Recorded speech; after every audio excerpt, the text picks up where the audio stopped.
آپ اگر پرابلم میں ہیں، روزی کے مسائل ہیں، اولاد نہیں ہو رہی ہے یا کوئی بھی پرابلم ہے، ایک واقعہ سنیے. حضرت امام حسن بصری رحمۃ اللہ تعالی بہت بڑے بزرگ، ایک شخص آیا آ کر کہتا حضور بارش نہیں ہو رہی ہے، قحط کی پوزیشن آ گئی ہے، بارش نہیں ہو رہی، دعا فرمائے کہ وظیفہ عطا فرمائے. آپ نے فرمایا استغفار کرو. وہ چلا گیا. اچھا ایک بزرگ بیٹھے تھے ان کے پاس، حضرت ربیع بن صبیح رحمۃ اللہ، وہ دیکھ رہے تھے.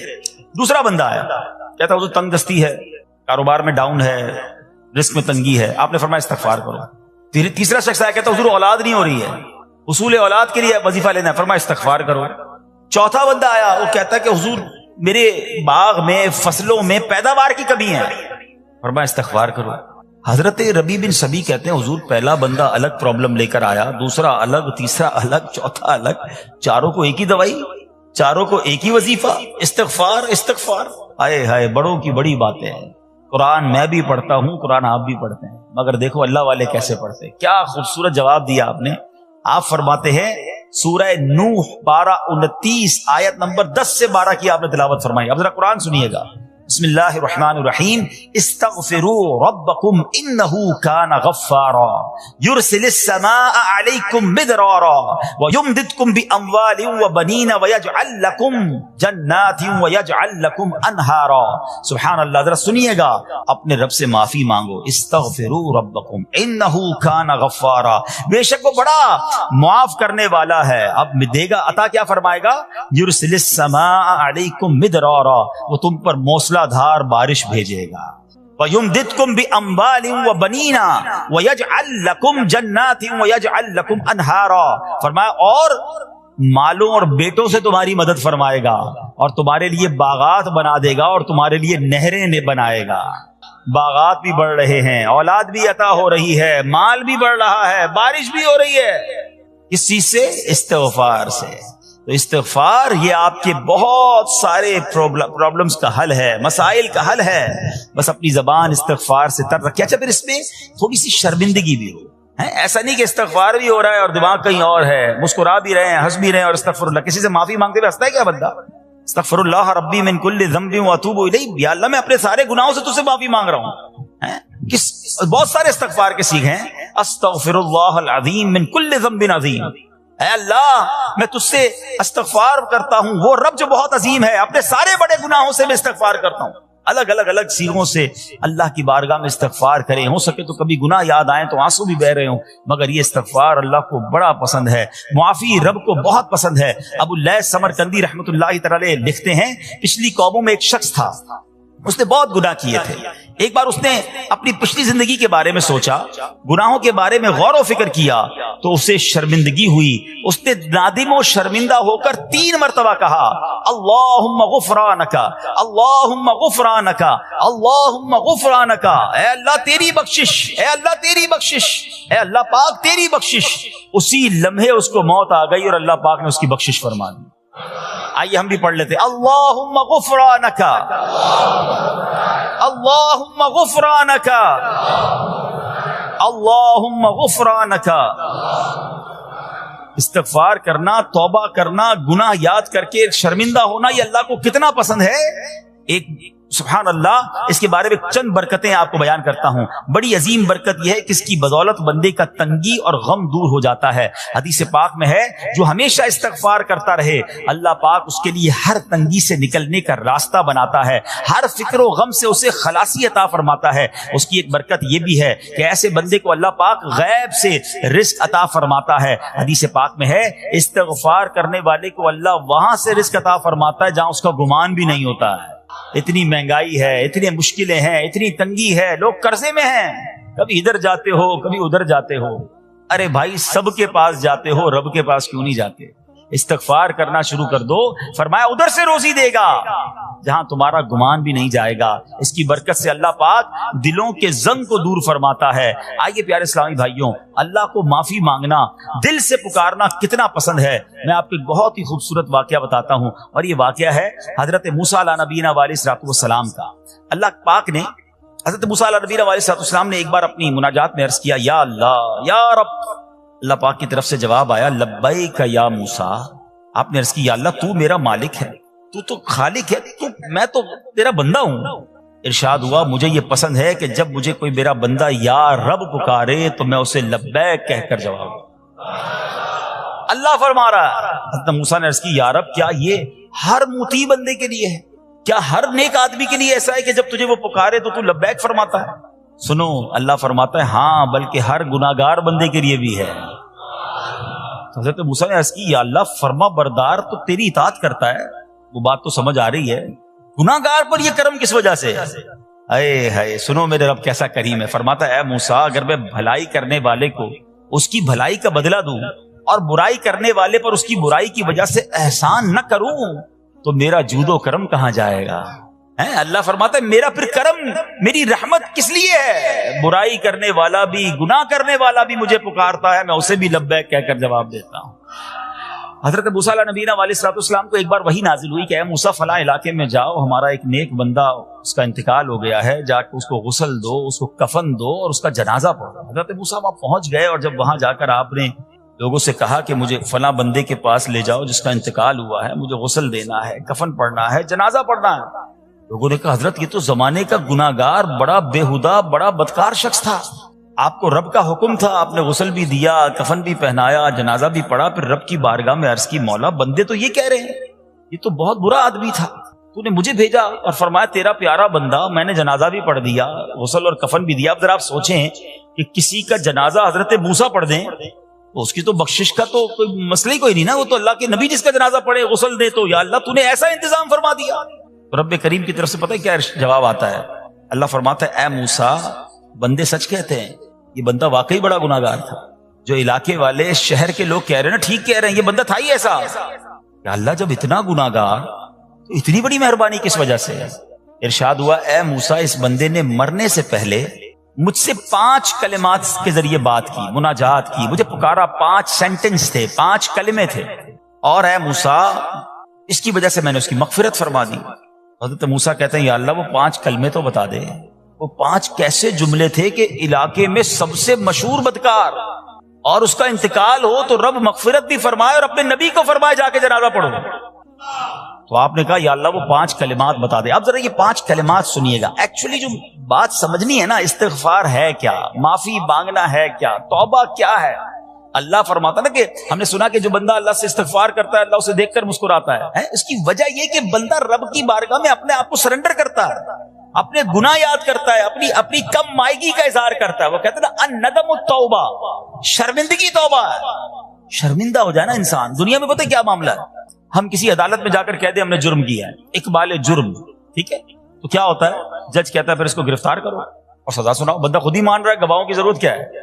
دنیا کی عدالت میں اقبال جرم پر سزا ملتی ہے، میرے رب کی رحمت کی عدالت دیکھو، بندہ وہاں جا کر اقبال جرم کر لے، شرمندہ ہو جائے، معافی مانگ لے، اللہ اس کے سارے گناہ معاف فرما دیتا۔ یہ فرق ہے دنیا والوں میں اور رب کی عدالت میں، سبحان اللہ۔ وہ حضرت موسیٰ کہتے ہیں یا اللہ وہ 5 کلمے بتا، اور بتائے گئے تو وہ 5 کلمے سنیے گا ذرا۔ وہ بندہ کہتا ہے مرنے سے پہلے اے رب تو جانتا ہے میں نیکوں سے محبت کرتا ہوں اگرچہ خود نیک نہیں ہوں، یا رب تو جانتا ہے میں فاسقوں سے بغض رکھتا ہوں اگرچہ میں خود فاسق ہوں۔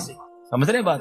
اے اللہ نیکوں سے پیار کرتا ہوں، مجھے پتا ہے میں خود نیک نہیں ہوں، میں گناہ گاروں سے نفرت کرتا ہوں حالانکہ میں خود بھی گناہ گار ہوں، کہیں بھی اپنی بڑائی نہیں ہے، میں گناہ گار، میں بدکار، مگر اللہ میں پیار کرتا ہوں نیک لوگوں سے۔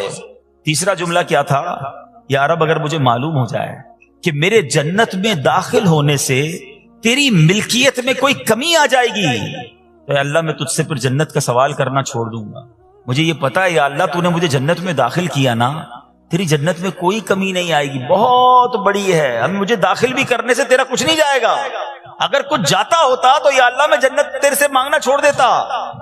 چوتھا جملہ کیا ہے، اے رب اگر مجھے معلوم ہو جائے کہ مجھے جہنم میں داخل کرنے سے تیری ملکیت میں اضافہ ہو جائے گا تو میں پھر جہنم سے پناہ نہیں مانگوں گا، یعنی اگر تو تیرے ملک میں تیری شان میں اضافہ ہو رہا ہے مجھے جہنم میں ڈالنے سے، پھر تو میں نہیں کہوں گا تجھے کہ جہنم سے نکال، مگر مجھے پتا ہے تو پہلے ہی مالک ہے، تو پہلے ہی خالق ہے، سب کچھ تیرا ہے، مجھے جہنم میں ڈالنے سے تیری کوئی ملکیت میں اضافہ نہیں ہونا۔ اور آخری بات کیا کہتا ہے، یا رب اگر تو مجھ پر رحم نہ کرے گا تو پھر کون کرے گا۔ اللہ فرماتا ہے اے موسیٰ میں نے اس پر رحم کیا، یہ میرے کرم کے لائق تھا، میرے کرم کے لائق نہیں تھا کہ میں اسے ناکام لوٹا دیتا۔ جب اس نے یہ کلمات کہے تو میں نے اسے درگزر فرمایا، اس کی مغفرت فرما دی، اور میں ہی بخشنے والا مہربان ہوں۔ تو اے میرے پیارے اسلامی بھائیوں، آج وہ کام سیکھ کے جانا ہے، سمجھ کے جانا ہے، جس کو جو بندہ کرتا ہے تو رب کی رحمت گویا مسکراتی ہے۔ اب وہ یہ ہے کہ اللہ سے معافی مانگتے رہیں، استغفار کرتے رہیں، اللہ کو راضی کرنے کی کوشش کرتے رہیں، اپنے گناہوں پر ندامت رکھیں۔ کہ جو معافی مانگتا ہے نا، اللہ اسے بہت پسند فرماتا ہے۔ حدیث پاک میں آتا ہے التائب من الذنب کمن لا ذنب له، گناہوں سے توبہ کرنے والا ایسا ہے جیسا اس نے گناہ کیا ہی نہیں ہے۔ اچھا، اب ایک اور بہت پیارا عمل جس کو دیکھ کر اللہ مسکراتا ہے، وہی میں نے جو تفسیر بتائی کہ اللہ کی رحمت راضی ہو جاتی ہے اور اللہ کی رحمت برستی ہے، رب راضی ہو جاتا ہے۔ نبی پاک علیہ الصلوۃ والسلام نے فرمایا 3 بندے ہیں اللہ پاک انہیں دیکھ کر مسکراتا اور کیا ہوتا ہے، فرمایا اور بہت خوش ہوتا ہے۔ اب وہ 3 بندے کون سے ہیں، چیک کر لیں ہم ان میں ہیں کہ نہیں۔ فرمایا نمبر 1 وہ بندہ جو رات کو اٹھے، بستر چھوڑے، اچھی طرح وضو کرے، پھر نماز پڑھنے کھڑا ہو جائے، اسے دیکھ کر اللہ پاک فرشتوں سے فرماتا ہے اے فرشتوں بتاؤ میرے بندے کو نیکی پر کس نے اکسایا ہے۔ فرشتے عرض کرتے ہیں مولا تو بہتر جانتا ہے۔ اللہ پاک فرماتا ہے ہاں میں جانتا ہوں مگر تم مجھے بتاؤ۔ فرشتے عرض کرتے ہیں اے مالک کریم تو نے اسے ایک چیز یعنی جہنم کا خوف دیا ہے، یہ اس سے ڈرتا ہے۔ اے اللہ تو نے اسے ان کو ایک چیز جنت کی امید دلائی ہے، یہ اس کی امید رکھتا ہے۔ اے اللہ یہی خوف اور امید ہے جس نے اسے رات کی نیند قربان کر کے تیرے حضور کھڑے ہونے پر ابھارا ہے۔ اب اللہ پاک فرماتا ہے اے فرشتوں گواہ ہو جاؤ، یہ جس چیز سے ڈرتا ہے یعنی جہنم سے ڈرتا ہے، میں نے اپنے اس بندے کو اس سے امن بخشا، اور جس کی امید رکھتا ہے یعنی جنت کی، میں نے جنت اس پر واجب کر دی۔ رات اٹھ کر جب دنیا سوئی ہو، بندہ اٹھ کر تہجد کی نماز ادا کرے، اللہ کی بارگاہ میں آنسو بہائے، اللہ فرشتوں کے سامنے گویا فخر فرماتا۔ دوسرے نمبر پر سنو، فرمایا دوسرا وہ شخص جو حق و باطل کی لڑائی میں شریک ہوا، ثابت قدم رہا، یہاں تک کہ شہید ہو گیا، یا اللہ پاک نے اسے فتح عطا فرمائی، اللہ اس بندے کو دیکھ کر بھی مسکراتا ہے۔ جہاد کرنے والے مجاہدین یا تو شہید ہو جائیں یا غازی ہو کر لوٹے اللہ کی رضا کے لیے، اللہ کی رحمت ان پر بھی چھما چھم برستی ہے۔ اور تیسرے نمبر پر فرمایا تیسرا وہ بندہ جو رات کو سفر کرتا ہے، یہاں تک کہ رات کے آخری حصے میں جب کہیں ٹھہرتا ہے تو اس کے ساتھ والے سو جاتے ہیں مگر وہ کھڑا ہو کر نماز پڑھنے لگتا ہے، اس بندے کو دیکھ کر بھی اللہ پاک مسکراتا ہے۔ اجتماعی عبادت کے بڑے فائدے ہیں، اجتماع میں آنا، محفل میں آنا، دعا میں شرکت کرنا بہت اچھی بات ہے، مگر اپنی عادت ایسے بھی بنائیں کہ کچھ عبادتیں ایسی کریں کہ میں جانوں اور رب جانے۔ یہ جو رات اٹھ کر دعا کا لطف ہے، رات اٹھ کر جو نماز پڑھنے کا لطف ہے نا، جب ساری دنیا سو رہی ہے اور بندہ اپنے رب کی بارگاہ میں حاضر ہے۔ علماء کہتے ہیں دن کے نوافل کے مقابلے میں رات کے نوافل افضل ہیں، کیونکہ رات سکون ہوتا ہے، رات رقت قلبی ملتی ہے، سبحان اللہ، رحمت الہی چھما چھم برستی ہے۔ ہمیں کیا کرنا ہے کہ رات تہجد کی نماز کی عادت ڈالے۔ رمضان میں بن گئی تھی نا، سحری کے لیے اٹھتے تھے تو لوگ تہجد پڑھتے تھے، اللہ کرے کہ یہ عادت بن جائے، کبھی کبھی، اگر ہر روز نہیں ہو سکتا کم از کم کبھی کبھی کریں۔ اچھا اگر ایسی کوئی عبادت ہو بھی جائے نا، پھر سب کو بتائیں نا کہ رات اٹھا تھا تو جناب دعائیں بھی کی تو آنسو بھی بہائے، نہیں، کبھی کبھی ایسا کیا کرو کہ میں جانوں اور رب جانے، اللہ سے باتیں کیا کرو۔ میں آپ کو صحیح بتاؤں، آپ مجھے ایک بات بتائیں، یہ تو آپ نے سن بھی لیا کہ اللہ کی رحمت کس قدر برستی ہے اس پر، زندگی میں بھی جب کبھی ہم پریشان ہوں اور رات نیند نہ آئے، کبھی کبھی ایسا ہوتا ہے پریشانی میں نیند نہیں آتی، کروٹیں بدل رہا ہوتا ہے انسان، اور اس کروٹ بدلتے بدلتے میں آپ کی جب والدہ حیات ہوگی یا ماشاءاللہ جن کے پاس ماں موجود ہے، ماں جیسی ہستی کہاں ملتی ہے پھر، ایک بار اور سن لو، دنیا کی بہت ساری چیزیں میرے اور آپ کے پاس ہیں جو ریپلیسیبل ہیں، جو بدلی جا سکتی ہیں۔ موبائل فون لیتے ہیں، بڑی خوشی سے لیتے ہیں، مگر نیا ماڈل آتا ہے تو لوگ بدل دیتے ہیں۔ سواری لیتے ہیں، بڑی خوشی ہوتی ہے، مگر جب نئی سواری آتی ہے تو ریپلیس بدل دیتے ہیں، ماڈل نیا آ گیا بھائی، اب وہ پرانی لگتی ہے۔ مگر یاد رکھو ماں باپ چلے جائیں نا، اس کے بعد ماں باپ دوبارہ نہیں ملتے، ان کا کوئی نیا ورژن یا نیا ماڈل نہیں ہے تو ان کی قدر کر لو، ان کی دعائیں لے لو۔ تو بہرحال آپ کبھی کبھی تکلیف میں ایسا ہوا ہو کہ رات کو نیند نہ آئی ہو، بے قرار ہو کر ماں کے پاس گیا ہوں، آنکھوں میں آنسو لے کر کہ ماں میں پریشان ہوں، بیمار ہوں، یا قرضے میں ہوں، یا فلاں پرابلم ہے۔ ماں نے کیا کیا تھا، کروٹ بدل کر سو گئی تھی کہ بیٹا تو جان تیرا کام جانے، یا ماں خود بھی بیدار ہو گئی، سینے لگایا اور دعا کرنا شروع کر دی۔ بھائی ہم روئے تو ماں بھی روئی، یہ ہے نا ماں. میری تکلیف، ایسا لگتا ہے کہ مجھے کبھی کبھی یہ فیصلہ کرنا مشکل ہوتا تھا کہ تکلیف مجھے زیادہ ہوتی ہے میری تکلیف میں یا میری والدہ کو زیادہ ہوتی ہے. بیمار میں ہوں، تکلیف اسے ہے، یہ رشتہ کہاں ملتا ہے؟ مگر مجھے ایک بات بتاؤ، جب میری تکلیف پر رات نیند چھوڑ کر، بستر چھوڑ کر میں ماں کے پاس گیا، ماں نے سینے لگایا، تو اگر میں اپنا بستر چھوڑ کر آنکھوں میں آنسو لیے میری ماں سے مجھے کہیں زیادہ پیار کرنے والے رب کی بارگاہ میں چلا گیا تو اس کی رحمت کیا مجھے مایوس کر دے گی؟ میری ماں کے دل میں جو ممتا ہے نا، وہ بھی میرے رب نے ڈالی ہے. تو رب کی رحمت کتنی ہوگی؟ تو کبھی کبھی اللہ کی بارگاہ میں رات کے اس پہر حاضر ہوا کرو. جو پرابلم ہے آپ کی، جو مشکل ہے آپ کی، آپ یقین کریں، آپ اللہ کی بارگاہ میں تہجد کے وقت رات کے آخری پہر آنسو بہائیں، دعائیں کریں، نوافل پڑھیں، پھر دیکھیے آپ کے دل کو تسلی کیسے ہوتی ہے. آپ کا ایمان تازہ ہو جائے گا. اور آپ نے دیکھا کہ ایسے وقت عبادت کرنے والوں سے رب کتنا راضی ہوتا ہے. اللہ کرے یہ بات ہمیں سمجھ آ جائے. اسی طرح عظیم صحابی حضرت عبداللہ ابن مسعود رضی اللہ تعالیٰ سے روایت ہے، پیارے آقا مکی مدنی مصطفیٰ صلی اللہ تعالیٰ علیہ وسلم نے فرمایا، ایک بندہ رات کو اٹھتا ہے، اچھی طرح وضو کرتا ہے، پھر اللہ پاک کی حمد کرتا ہے، اس کی بزرگی بولتا ہے، اپنے نبی علیہ الصلوۃ والسلام پر درود پڑھتا ہے، قرآن کھول کر پڑھنا شروع کر دیتا ہے. یہ وہ بندہ ہے جسے دیکھ کر اللہ پاک مسکراتا ہے اور فرماتا ہے، دیکھو میرا بندہ عبادت کر رہا ہے جبکہ اسے میرے سوا کوئی نہیں دیکھ رہا ہے. اللہ، یہ کاش ہمیں عادت مل جائے کہ ہم اکیلے میں عبادت کریں، انفرادی عبادت کریں، میں جانوں میرا رب جانے. کبھی تلاوت کریں، کبھی درود پڑھیں، کبھی دعائیں کریں، کبھی آنسو بہائیں. سبحان اللہ، اس کا مزہ ہی اور ہے. ہاں، کبھی ایسا ہونا چاہیے. ہم محفل میں عشق رسول کے عالم میں رو بھی پڑھتے ہیں، مدینے کی یاد ہو، نعت شروع ہو تو ہماری آنکھوں میں آنسو آ جاتے ہیں، یہ بھی اچھی بات ہے. مگر کبھی کبھی رات ایسی بھی ہونی چاہیے کہ دل میں ہو یاد تیری گوشئے تنہائی ہو، دل میں ہو یاد تیری گوشئے تنہائی ہو، پھر تو خلوت میں عجب انجمن آرائی ہو. کبھی زندگی میں ایسی راتیں بھی آنی چاہیے. وہ ہے نا، جاگ اٹھا اشکوں کا مقدر، عشق نبی میں روتے روتے کیسی گزری رات نہ پوچھو. کبھی کبھی ایسی رات بھی گزرنی چاہیے کہ آقا کی یاد میں آنسو بہ رہے ہوں، مدینے کی یاد میں، گھر والوں کو بھی پتہ نہ چلے. ہلکی ہلکی آواز میں کبھی نعت شریف لگا لیا کریں، کبھی مناجات لگا لیا کریں. ہم پتہ نہیں کیا دیکھتے دیکھتے سوتے ہیں. کاش انہی تصورات میں آنکھیں بند ہوں کہ میں سو جاؤں یا مصطفیٰ کہتے کہتے، میں سو جاؤں یا مصطفیٰ کہتے کہتے، کھلے آنکھ صلی علی کہتے کہتے. جو مدینے کے تصور میں سوتے ہیں نا، پھر خواب میں زیارت بھی کر لیتے ہیں. خواب کا ایک فینومینا یہ بھی ہے، آپ جس چیز کے بارے میں سوچتے ہوئے سوتے ہیں نا، عموماً گندی باتیں دیکھ کر، گندی چیزیں دیکھ کر سوتے ہیں، پھر ایسے ڈراؤنے خواب بھی آتے ہیں، انہیں ٹینشن بھی آتی ہے. فلموں میں بھی ماردار دیکھی، خواب میں بھی لڑائی جھگڑے دیکھ رہے ہیں. جو مدینے کی یادوں میں سو رہا ہے، جو باوضو سو رہا ہے، جو اللہ کا ذکر کر کے سو رہا ہے، جو نوافل پڑھ کے سو رہا ہے، پھر دیکھو خواب میں بھی کہاں کہاں کی سیر کرے گا انشاءاللہ. تو اپنی خلوتوں کو اچھا کریں، اپنے اکیلے وقت کو بھی خوبصورت کریں، آنسو بہائیں. اور سبحان اللہ، تہجد پڑھنے والوں کے چہروں پر نور بھی آ جاتا ہے. ہاں، یہ ایک الگ نعمت انہیں ملتی ہے، اللہ نصیب فرما دے. اچھا، ایک اور خوبصورت کام ہے، اللہ کریم جنہیں دیکھ کر مسکراتا ہے. فرمایا، حضرت ابو سعید خدری رضی اللہ تعالیٰ فرماتے ہیں، رسول ذیشان مکی مدنی سلطان صلی اللہ تعالیٰ علیہ وسلم نے فرمایا، 3 بندوں کو دیکھ کر اللہ پاک مسکراتا ہے. وہ قوم جو نماز میں صفیں سیدھی کرتی ہے، اور وہ بندہ جو اللہ پاک کی راہ میں جہاد کرتا ہے، تیسرا وہ بندہ جو رات کے اندھیرے میں عبادت کرتا ہے. انہیں دیکھ کر اللہ پاک مسکراتا ہے. جہاد والی بات اور رات والی عبادت کی بات تو ہو گئی. اب اس میں نئی بات سیکھنے کو ملی، صفیں درست کرنے والی. اب روز نماز پڑھ رہے ہیں، صفیں درست نہیں کر رہے ہوتے، امام صاحب کہہ کے تھک جاتے ہیں، کاندھے سے کاندھا ملائیں، صفوں کو سیدھا کریں. صفوں کو سیدھا کرنے والوں کو دیکھ کر رب کی رحمت مسکراتی ہے، رحمت برستی ہے. اب یہ کتنا آسان کام ہے، مگر اس کی طرف بھی توجہ نہیں ہوتی ہے.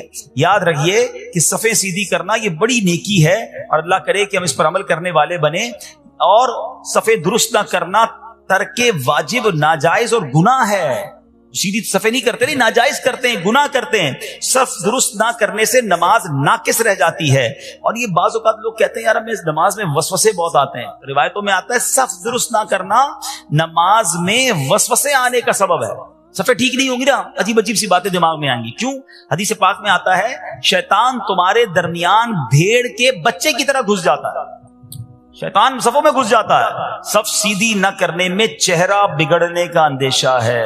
اے ہائے، اب ذرا غور کر لیجئے یہ کتنا ضروری ہے. قرآن کریم میں ایک سورت ہے سورہ صافات. اس مبارک سورت کی پہلی آیت میں اللہ پاک نے فرمایا والصافات صفا، ان کی قسم جو باقاعدہ صفے باندھے ہوئے ہیں. حضرت عبداللہ ابن مسعود فرماتے ہیں یہاں صفے باندھنے والوں سے مراد فرشتے ہیں. حضرت جابر بن سمورہ رضی اللہ تعالیٰ عنہ فرماتے ہیں ایک دن پیارے آقا مکی مدنی مصطفیٰ صلی اللہ تعالیٰ علیہ وسلم تشریف لائے اور فرمایا تم ایسے صف کیوں نہیں بناتے جیسے فرشتے صفے بناتے ہیں؟